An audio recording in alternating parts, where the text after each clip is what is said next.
one will, one resolve, one cause. He led a revolution against IBM. And we will bury them with their own confusion. We shall. He delivered what he called magic. But within a year, it all fell apart. He destroyed everything I'd spent 10 years working for. The pirate, the founder, exiled from his own company, betrayed in the boardroom by the man he trusted most. This is the story of one of Silicon Valley's most brutal corporate coups. The Carlyle Hotel, New York City. It's 1983 and Steve Jobs is 27 years old. He's worth $200 million and about to make the biggest mistake of his career. Across from him sits 44-year-old John Scully, president of Pepsi-Cola. He's riding high off the Pepsi Challenge campaign. That campaign humiliated Coca-Cola and made him a marketing star. And Jobs wanted him, badly. Scully understood how to sell emotion, not just a product, something Jobs understood and wanted at Apple. He also needed a seasoned corporate executive like Scully who could sell Apple to big business. For months he had been chasing Scully, but Scully kept saying no. He didn't know tech, and to Apple, to him it was still a garage startup barely 4 years old. Leaving Pepsi, a global powerhouse, felt insane to him, but Jobs wouldn't take no for an answer. And then he looked up at me and just stared at me with this stare that only Steve Jobs has. And he said, "Do you want to sell sugar water for the rest of your life, or do you want to come with me and change the world?" Now to get Scully, Jobs agrees to split authority. Marketing and operations to Scully, product and engineering remain with Jobs. 2 kings, 1 castle. Scully's deal includes a $1 million salary, a $1 million signing bonus, and stock options. For Jobs, recruiting a Fortune 100 executive would calm nervous investors and put Apple on the map, making it more than just a garage startup. But what Jobs doesn't see or understand is that Scully isn't coming just to be a partner. He's coming to run a company. Jobs is laser focused on the Macintosh. He demands perfection, even inside the computer, in parts no customer would ever see. He made the team sign the interior casing like artists signing their work. He's obsessed over every small detail, and even rejects prototypes because the screws aren't aligned properly. Every detail mattered to him, and he had his own ways of motivating the team. Steve was upset that the Mac took too long to boot up when you first turned it on. So he tried motivating Larry Kenyon by telling him, well, you know how many millions of people are going to buy this machine? There's going to be millions of people. And let's imagine that you can make it boot 5 seconds faster. Well, that's 5 seconds times a million every day. That's 50 lifetimes. If you can shave 5 seconds off that, you're saving 50 lives. And so, it was a nice way of thinking about it. And we did get it to go faster. At Apple, they had a name for the effect he had on people: the reality distortion field. Jobs could bend perception, his own and everyone else's. Deadlines that looked impossible, he swore they could be crushed. Technical barriers, just speed bumps. He'd use a mix of motivation, inspiration, manipulation, and bullying. Engineers pulled all-nighters, blew past weekends, and nearly broke themselves for Jobs, and then admitted they'd done the best work of their careers.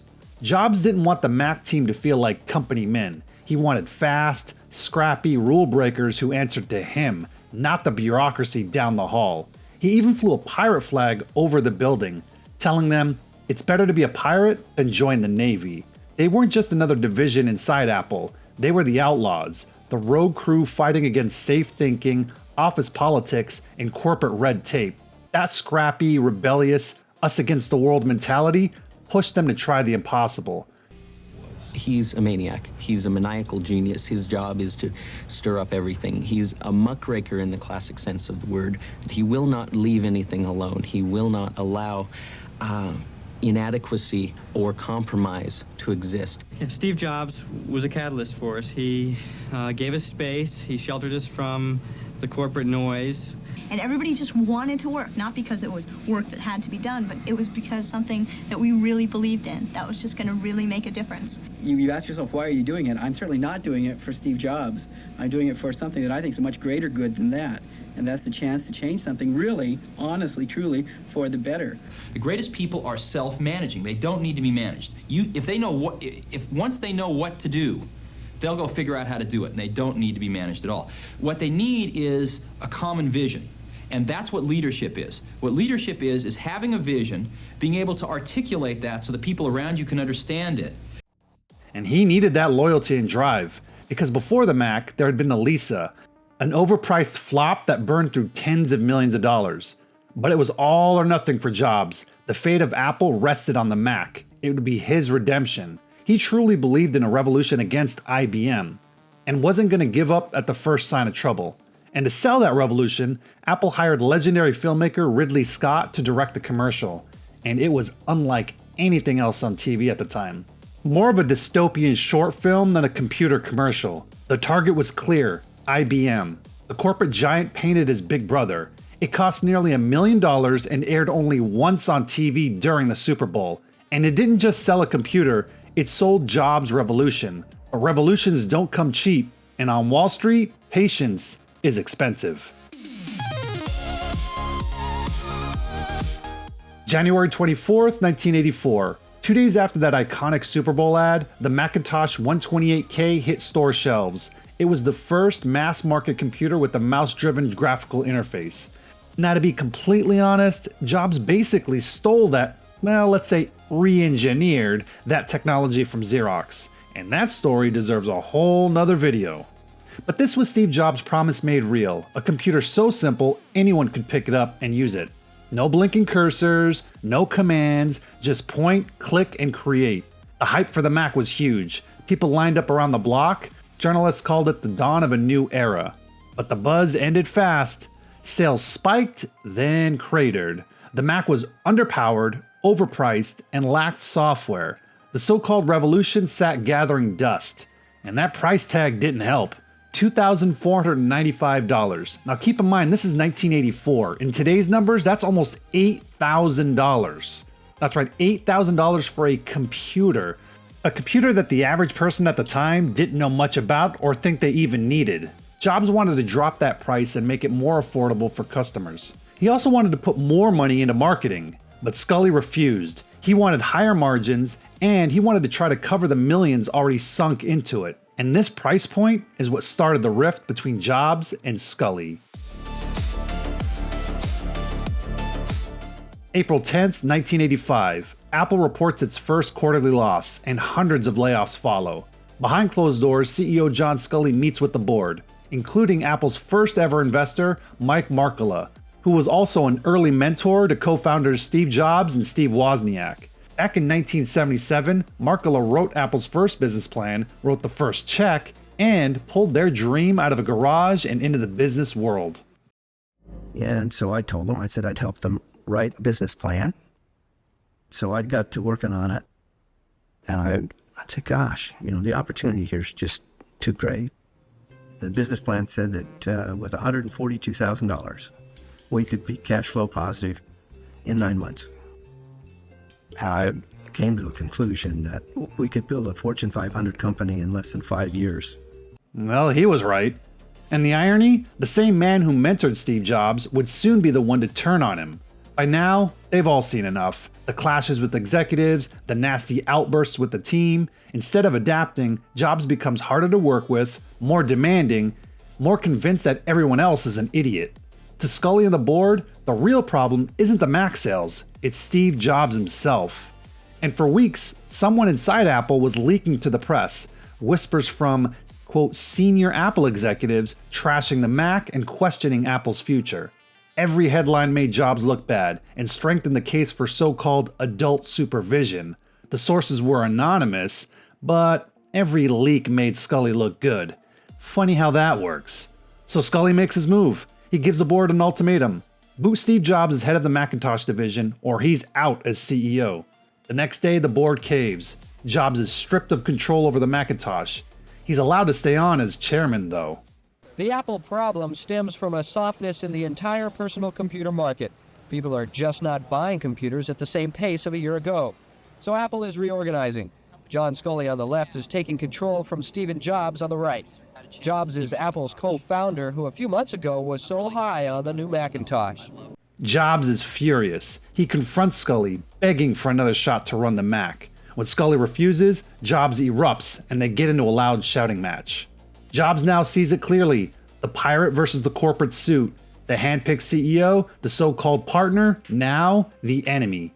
It's a cold war inside Cupertino. May 23rd, 1985. After weeks of plotting, a very bitter and angry Steve Jobs decides to strike. He's been recruiting employees to back him, and he convinces himself the board will too. But he took it as a personal attack, started attacking Sculley, in which backed himself into a corner because he was sure that the board would support him and not Sculley. And then comes the fatal mistake. He tries to recruit Jean-Louis Gasset. Gasset, the ambitious Frenchman running Apple's European division, wasn't a pirate. He was pragmatic and very political, and also smart enough not to gamble his career on Jobs' mutiny. And immediately, Gasset calls Sculley. The secret's out. Jobs is plotting a coup. But Sculley doesn't panic. He cuts short his trip to China, works the phones, and sets a meeting for the following day. May 24th, 1985. Jobs walks into the boardroom ready to take back his company. He thinks he's about to boot Sculley out and take back his company, but what he doesn't know is that Sculley has been preparing for months. So Sculley fires the first shot. He's got memos and documentation of budget overruns, every meltdown, every missed deadline, every complaint about his behavior. His message is clear. Jobs is too erratic, too emotional, and too much of a risk to Apple. Jobs fires back and pitches like his life depends on it. Because it does. He tells the board that Apple doesn't need another manager, it needs a visionary. He blames Sculley for killing the Mac with a ridiculous price tag. And then he finishes with a crushing blow. Looking Sculley dead in the eye, Jobs tells him he has no idea what he's doing, no vision, no creativity, and he's the wrong man for Apple. But for Jobs, it was all for nothing. His fate was already sealed the moment he stepped into the room. Sculley has something Jobs never bothered with. Building relationships with board members based on trust. Quiet hours spent winning over board members. And one by one, the votes come in. And it's unanimous. The entire board votes against Steve Jobs. Even Mike Markkula, the man who wrote Apple's first business plan, the mentor who invested when Apple was still a garage dream, the father figure Jobs once trusted, was siding with Sculley. Jobs is crushed. His attempted boardroom coup is dead. Came back and agreed with my position and asked Steve to step down from running the Macintosh division. You can imagine what an incredible blow it was to the founder of the company, the largest shareholder, the chairman of the board, to be told to step down from the Macintosh division. And Steve never got over that. And one thing I did not ever see about John until that time was he had an incredible survival instinct. Somebody once told me this guy didn't get to be this, the president of PepsiCo without these kinds of instincts, and it was true. And John decided that a really good person to be the root of all these problems would be me, and so we came to loggerheads. And John had cultivated a very close relationship with the board, and they believed him. So that's what happened. So there were competing visions for the company. Oh, clearly. And well, not so much competing visions for the company, because I don't think John had a vision for the company. Sculley is now the undisputed king of Apple. No more split authority, no more creative chaos. And then comes the final humiliation. Sculley offers Jobs a new role, stripped of authority, with no budget, no team, no say in anything. Then he moves Steve's office across campus, so far out that Jobs calls it Siberia. And Jobs leaves that boardroom and walks out quietly. This will be the last time Jobs and Sculley ever speak to each other. But something else leaves that room with him: Apple's soul. September 17th, 1985. Steve Jobs, Apple's co-founder, its visionary, its face, and now its exile. After months of being stripped of power and shoved to what he called Siberia, Jobs finally makes it official. He's done at Apple. He sends a letter, and not to CEO John Sculley. Instead, he sends it to his old mentor, Mike Markkula, writing that the company's reorganization left me with no work to do. He also says, I am but 30 and want still to contribute and achieve. Translation, you shoved me out too early. He's too talented and too driven to be put on the sidelines. But Jobs wasn't just rotting in Siberia. In those final months at Apple, he was already sketching out his next venture. Literally, next. Recruiting top talent and courting investors. And almost immediately after the resignation, Apple sues him, accusing Jobs of, quote, nefarious scheme to steal Apple's technology and employees for his new company, Next. The case was eventually settled, but talk about an ugly breakup with the company he created in a garage. And the press smells blood, publishing flashy headlines about the demise and fall of Steve Jobs. Apple Computer has sued its co-founder and former chairman Stephen Jobs to stop him from starting a rival company. Jobs quit Apple last week in a bitter fight with his board and management. So Apple is reorganizing. John Sculley is taking control from Stephen Jobs. Tell us about your departure from Apple. Oh, it was very painful. I'm not even sure I want to talk about it. What can I say? I hired the wrong guy. That was Sculley? Yeah. And he destroyed everything I'd spent 10 years working for. Starting with me. And at the time, Sculley thought Apple would be just fine without Jobs. He even told the press that Jobs won't be missed. But among the rank and file employees, the split was messy. Some were happy to see him gone. They were tired of being overworked and yelled at. But others, they knew without Jobs, Apple wasn't Apple. People in the company had very mixed feelings about it. Everyone had been terrorized by Steve Jobs at some point or another, and so there was a certain relief that the terrorist would be gone. And on the other hand, I think there was incredible respect for Steve Jobs by the very same people. And we were all very worried what would happen to this company without the visionary, without the founder, without the charisma. Andy Hertzfeld, one of the original Mac engineers and a proud member of Jobs' Pirates crew, later summed it up. They thought they were firing an employee. They were actually performing a lobotomy. Without Jobs, Apple becomes just another computer company. It becomes ordinary. Under Sculley, Apple launches failure after failure. The Macintosh Portable, a 16-pound laptop that barely sold 40,000 units. The Newton PDA, $500 million, down the drain. Apple's cutting-edge tech had become a national punchline. And then there's this gem of a quote from Sculley in the 80s. I believe there is no such thing as a home computer market. Yeah, that aged well. The board backed a sugar water executive who didn't even believe in the market Apple's built on. In hindsight, probably one of the dumbest calls in business history, because the PC market didn't just exist, it exploded into a $250 billion industry. Under Sculley, the company lacked vision, was hemorrhaging market share, and its die-hard fan base was losing faith. And by 1993, the board finally had enough. Sculley is fired. Meanwhile, in Exile, Jobs is thriving. He sells $21 million in Apple stock and starts his latest computer company, Next. Jobs had big ambitions for Next, but it didn't quite pan out. The Next cube looked like something ripped from a sci-fi movie. Matte black, minimalist cubes that looked cool, but it also cost 10 grand. Way too expensive and too niche, and yeah, a little too weird for the average customer. But while the hardware flopped, the software didn't. In fact, the OS was praised by users. And one other thing, running Next forced Jobs to grow up. He learned discipline, budgets, structure. He learned how to be a CEO, not just a visionary. And while Next kept him busy, another small project would make him a billionaire. He buys the graphics group from George Lucas, yes, that George Lucas, for $5 million, invests another $5 million, and renames it Pixar, yes, that Pixar. And in 1995, Pixar releases Toy Story. It's the first fully computer-animated feature film, a true revolution in technology, art, and storytelling. The man Apple discarded as unmanageable had just reshaped Hollywood and made a little over $1 billion doing it too. The irony is thick. While Apple's board dismissed him as unrealistic, Jobs was using that same unrealistic vision to reshape industries they couldn't even imagine. February 4th, 1997.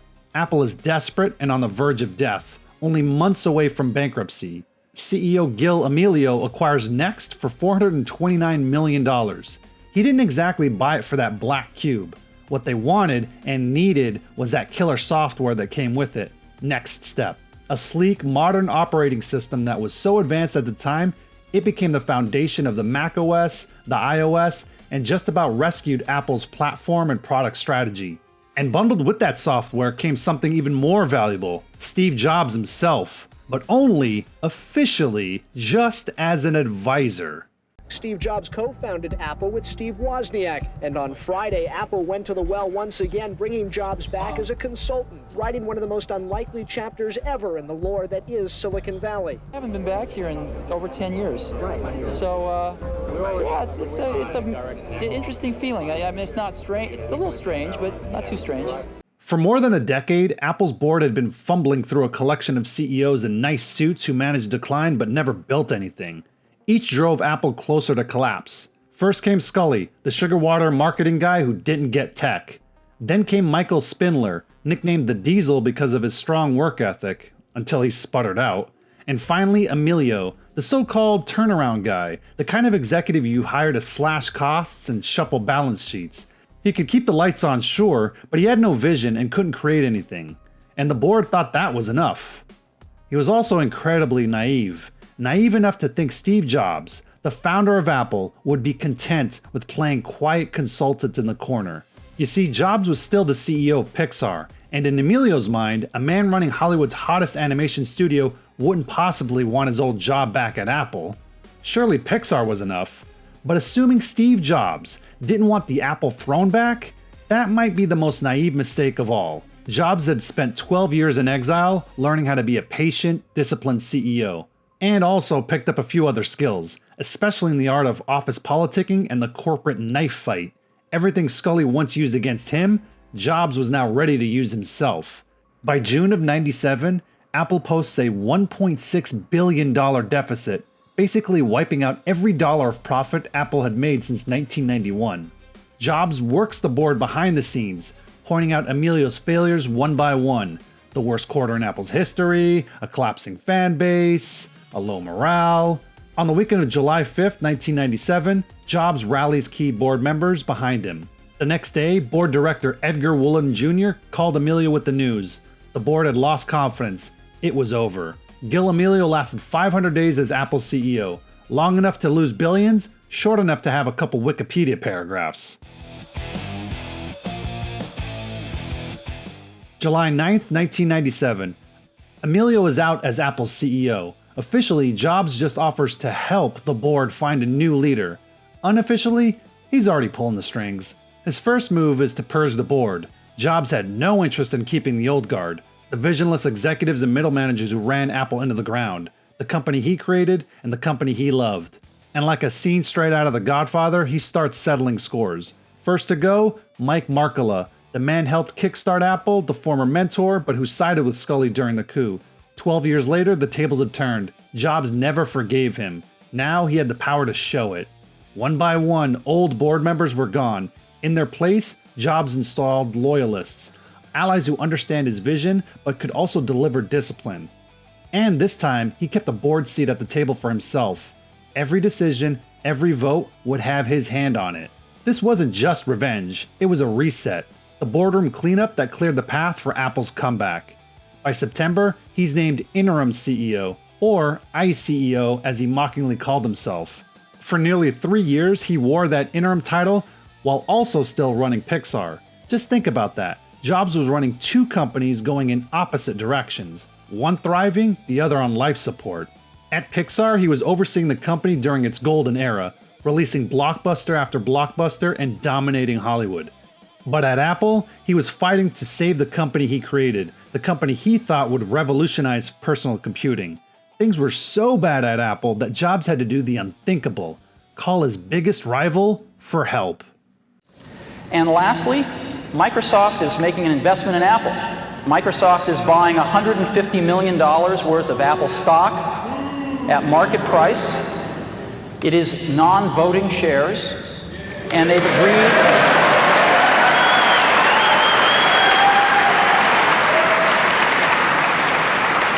And they've agreed not to sell them for at least 3 years.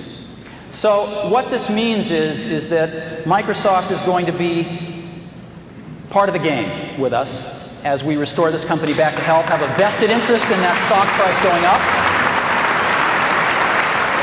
And I happen to have a special guest with me today via satellite downlink. And if we could get him up on the stage right now.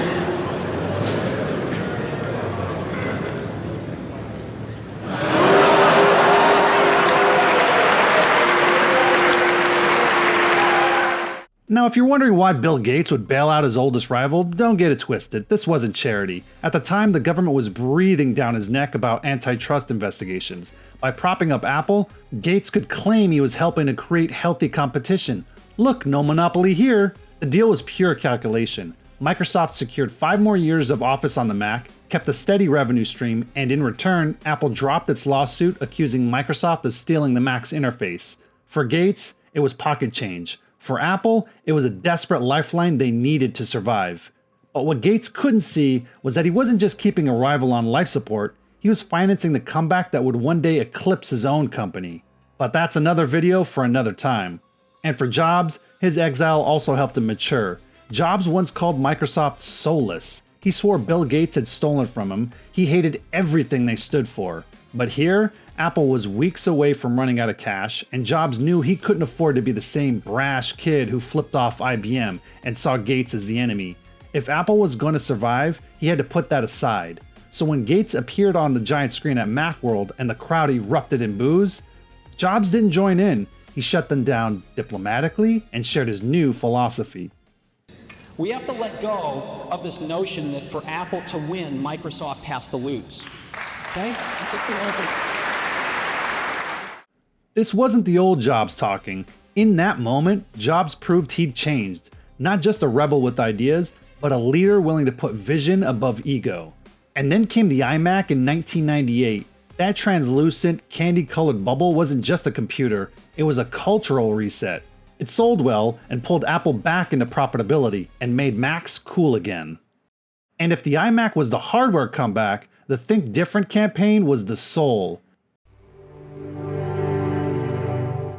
Here's to the crazy ones, the misfits, the rebels, the troublemakers, the round pegs in the square holes, the ones who see things differently. They're not fond of rules, and they have no respect for the status quo. You can quote them, disagree with them, glorify or vilify them, but the only thing you can't do is ignore them. Because they change things. They push the human race forward. And while some may see them as the crazy ones, we see genius. Because the people who are crazy enough to think they can change the world are the ones who do. The ad campaign reminded the world Apple wasn't a company for spreadsheets, it was a company for rebels. And in January 2000, he becomes CEO, for real this time. And so I was the interim CEO at Apple. Well, I think after 2.5 years, I hope that we've been able to prove to our shareholders at Pixar and our shareholders at Apple that maybe we can pull this dual CEO thing off. And so I'm not going to be changing any of my duties at either Pixar or Apple, but I'm pleased to announce today that I'm going to drop the interim title.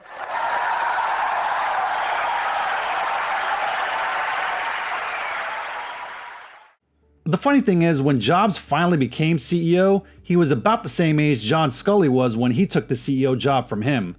From 2000 to 2006, Jobs didn't just keep Apple alive, he transformed it. In 2001, he opened the first Apple Store with its signature glass storefront, hands-on demo tables, and the now legendary Genius Bar. Critics laughed at the time, said no one wanted to buy computers from a boutique shop. But with 10 years, Apple stores were generating more revenue per square foot than any other retailer in history. That same year, he dropped the iPod, 1,000 songs in your pocket. This wasn't just some product release, it made Apple the center of the music industry. By the mid-2000s, the iPod was everywhere, in commercials, on the streets, on every college campus, with those white earbuds dangling. Apple wasn't just back, it was cool and became a cultural phenomenon. And with iTunes and the iTunes Store, Jobs built the ecosystem that locked millions of people into Apple's world. In 2005, Jobs made another gutsy call, moving the Mac to Intel chips. Painful in the short term, but it set the stage for Apple's next decade of dominance. And while Jobs was rebuilding Apple brick by brick, Pixar was taking over Hollywood. Blockbuster after blockbuster, movies that crushed the box office, won Oscar awards, creating a whole new category, and also proving that animation could move people like live-action films. January 24th, 2006. Pixar is sold to Disney for $7.4 billion. Jobs becomes Disney's largest shareholder and steps down as Pixar's CEO. For the first time in years, he isn't running two companies. Now all his energy is going into Apple, and into one secret project that would change everything. An iPod, a phone, and an internet communicator. An iPod, a phone. Are you getting it? These are not three separate devices. This is one device. And we are calling it iPhone. Today, Apple is going to reinvent the phone. It's hard to overstate just how monumental that truly was. It didn't just save Apple, it rewired the way we live, work, and communicate. And yeah, there's a good chance you're probably watching this story on one right now. What Scully and the board never understood back in '85, well, really what they couldn't understand, is Apple's soul wasn't in its products. It was in the man they fired. What I didn't appreciate at the time, I think I do now, is how emotional, how deeply set the values are of a founder who was on pursuit of a noble cause. October 5th, 2011. Steve Jobs dies at the age of 56.